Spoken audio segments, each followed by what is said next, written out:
You will essentially pay for it in one means or in one way or another at some point down the line, whether it's energy, whether it's time, whether it's monetary, whatever that is, you are going to be putting the same amount of effort into it. And I feel like it is harder to build a brand in that respect because you don't get that daily or every time they use the thing, that kind of brand recognition. I have actually owned and run and helped with both types of businesses, so I feel like I'm in a really good spot to give you my honest opinions on both.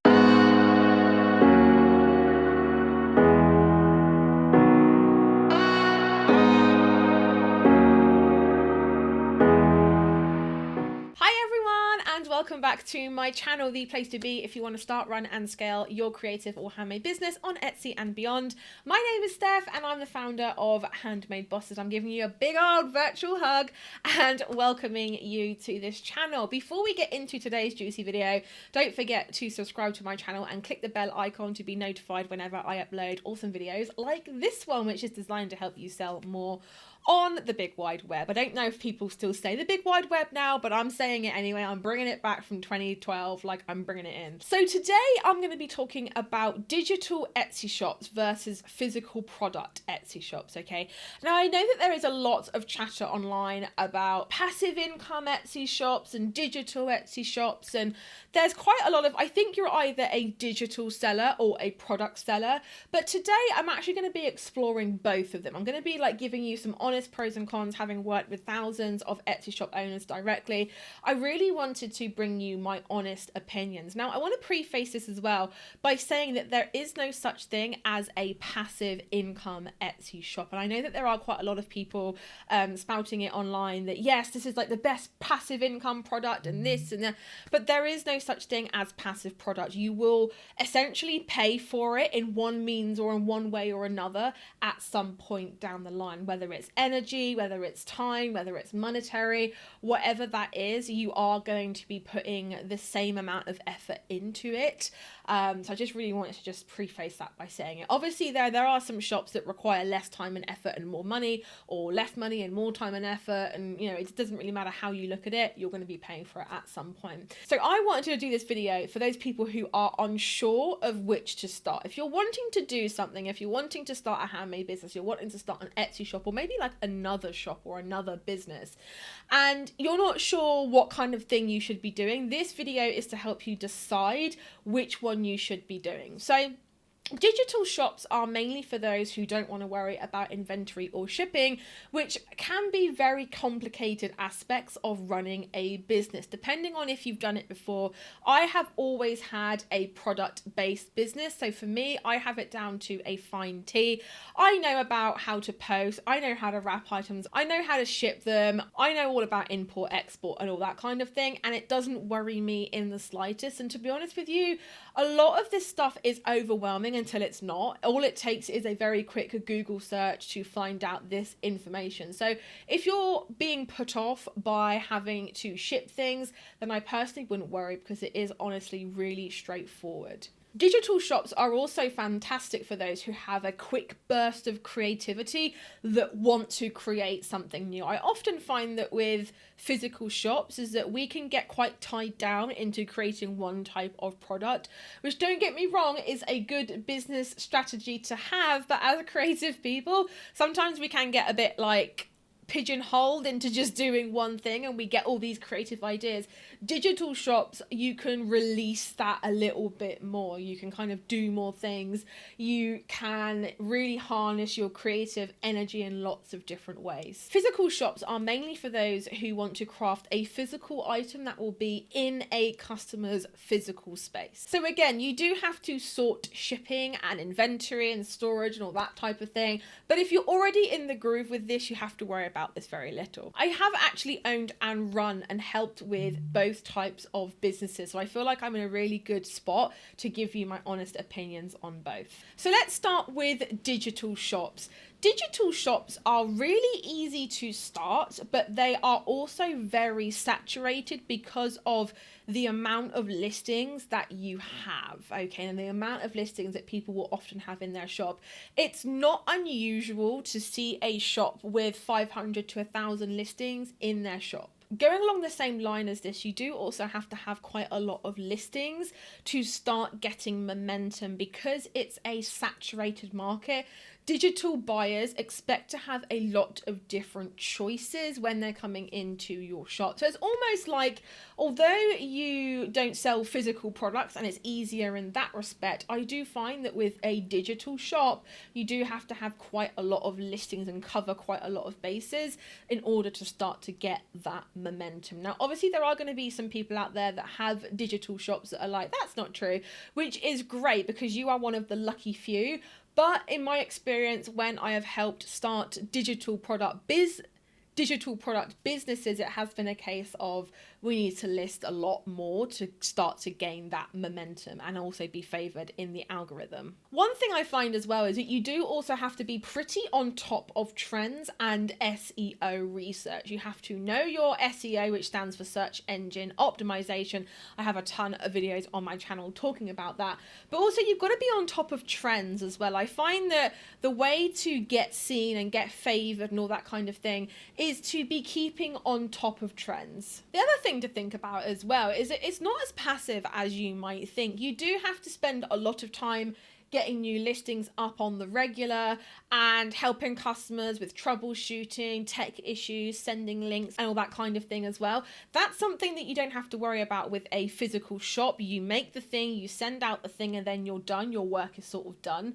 But with digital sellers, and again, like, leave me a note in the comments, how do you feel about this? But I often feel like the tech issues that you have to sort out on the back end obviously takes up quite a lot of time, and sometimes it's like on par with having a physical product shop. The other thing to take into account as well is that when I've been doing my research for this, and I've got videos on my channel talking about digital shops, and I've obviously done extensive research for that as well, digital products tend to not be able to charge as much of a high amount monetary wise as a physical product. So let's say that you make planners. If you have a physical planner, you can often charge £30, £40 for that planner. If you have a digital planner, there are a lot of shops that are only charging between £5 to £8 for that same planner.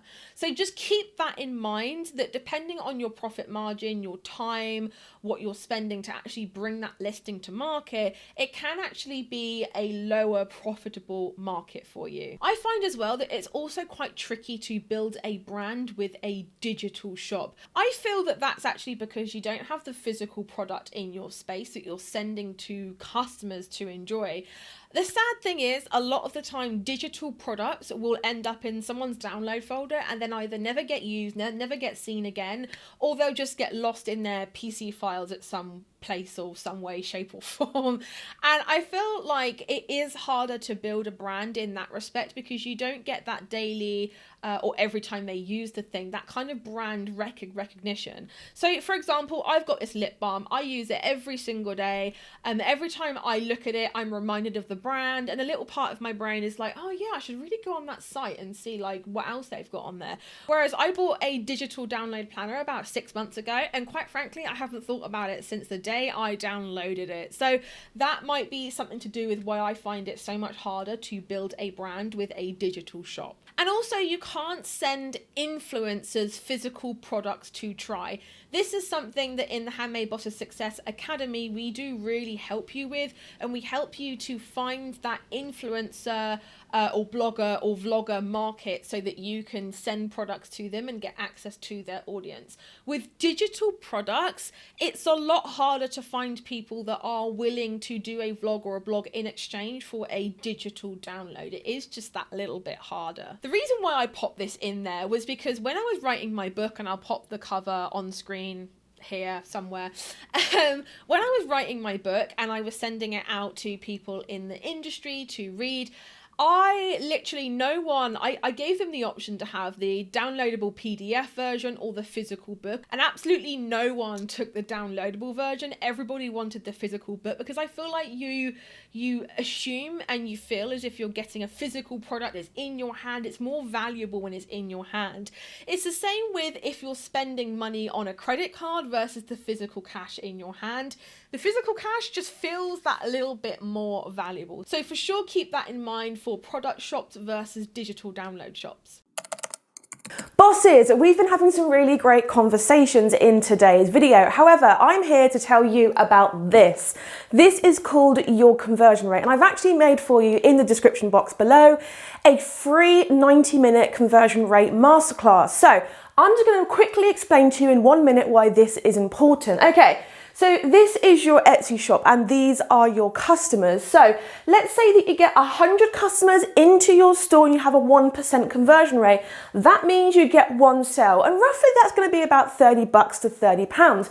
But what happens when we increase that conversion rate to 2%, 3% and above? This suddenly doubles, triples, quadruples without you having to change anything. Now, getting customers into your store costs time, effort, and money. But what if you didn't have to change this, you didn't have to change your shop, all you had to change was this conversion rate? That is what I'm going to be teaching you in today's masterclass. So whether you're a newbie or a seasoned Etsy shop owner, get yourself down below and register for that masterclass so you can increase this number. Back to the video. Now, the upside to digital shops is that they are really quick and easy to start. You can be up and running in like a day with a digital download shop. If you've got listings that you want to list, you have the products, you have the branding, you can just set your Etsy shop up and list those items and be up and running and in business within like a day or two. It's also really cheap to start up as well. What you need is the skills to be able to make these downloads,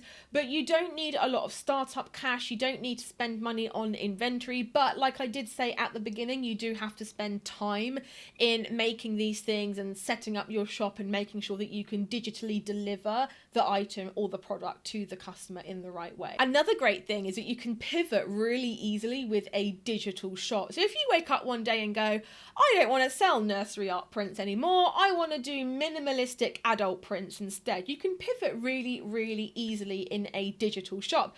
Whereas when you have a product shop, it's a little bit more tricky because you have all this stuff, inventory and things hanging around your craft space or your workspace or your office that you kind of have to do something with, or they're getting in the way. So for sure, it is a lot easier to pivot with a digital shop. And also, if done correctly, they can have a high markup and a big amount of profit if done correctly. Now, one thing I do want to say with this as well, that you need to make sure to put a monetary value on your time. It's really easy to be working 9 a.m. till 9 o'clock at night making downloads, list them in your shop, get a few sales, and then say, well, that's all profit because there's no expenses involved.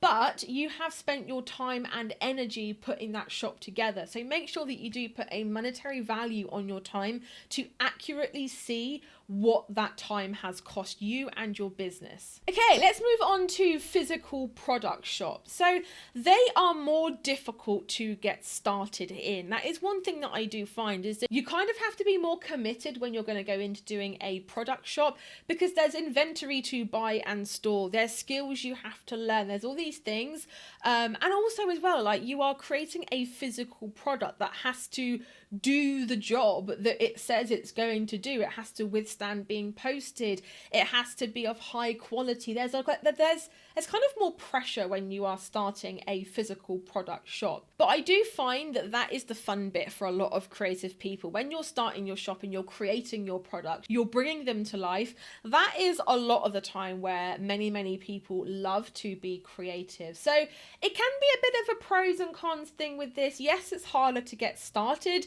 but I find that some people are just more attuned to being creative in a physical product realm versus a digital product realm. So it's really up to you which you feel more comfortable being creative in. Physical shops may also be impacted by shipping dates, last posting days for Christmas, like mail strikes, rail strikes, the weather, pandemics, whatever that may be. And I feel that with physical shops, that's just another thing that we have to keep in the back of our head. Something that I do teach my students inside of the Handmade Bosses Success Academy is that you have to give yourself that buffer.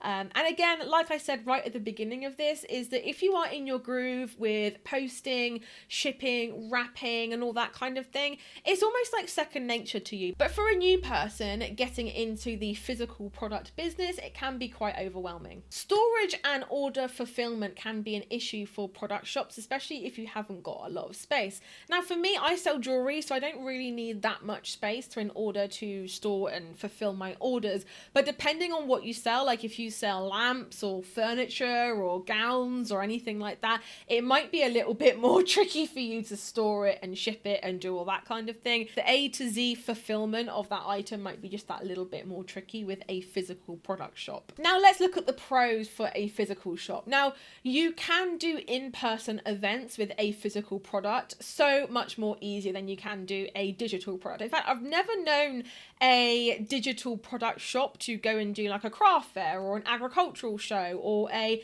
product expo or something like that. And if you do need a quick cash boost, it's so useful to have those in your back pocket if you just pack up a table, pack up some products and go and sell them at a local craft fair or, like I said, expo or something like that. Physical shops, I find, utilize gifting occasions 100% better than digital shops. It's quite tricky to give someone a Christmas gift, as an example, in a digital product form. I haven't really heard of it happening, if I'm being completely honest, whereas a physical shop are often bought as gifts, and then you are in with the money because, quite frankly, lots of shoppers come to Etsy during Mother's Day, Father's Day, Valentine's Day, Christmas and all that kind of thing as well. So the fact of it is that digital shops might not see the increases that physical product shops do have as well. I just want to say here as well that the gifting market on Etsy is absolutely huge, and it's a bit of a shame that sometimes digital shops can't make use of this, so do just keep that in mind. You can build more of a brand around a physical product and you aren't easily forgotten. As I was saying with my lip balm, I don't forget this brand because it's in front of my face every freaking day and I use this every day as well. Whereas with a digital shop, like I said, it can just get lost in the download and the digital noise that is our PCs, phones, iPads, whatever. You also don't have to have a huge amount of tech skills as well. I feel like when you're doing a digital shop, you almost have to keep up to date with the updates in your various softwares, or you have to kind of keep on top of the ball a lot more. Whereas a physical product, once you know how to make it, there's very little changes that you have to keep up to date with. So if you're someone that likes to just make something, put it out there, and then that's it, you're kind of done, I almost feel like having a physical product shop is actually better than having a digital shop because you don't have to keep up to date with lots of changes. So guys, I really hope that that was helpful for you. Don't forget to leave me a comment below. Check out the description box as well for some really helpful bits and bobs. And again, leave me a comment. Tell me what it is that you sell in your shop and whether you are going to do a digital download shop or a product shop. And don't forget to give this video a thumbs up too, because that will really help more people to see it. But for now, guys, I will catch you in the next one. Bye, everybody.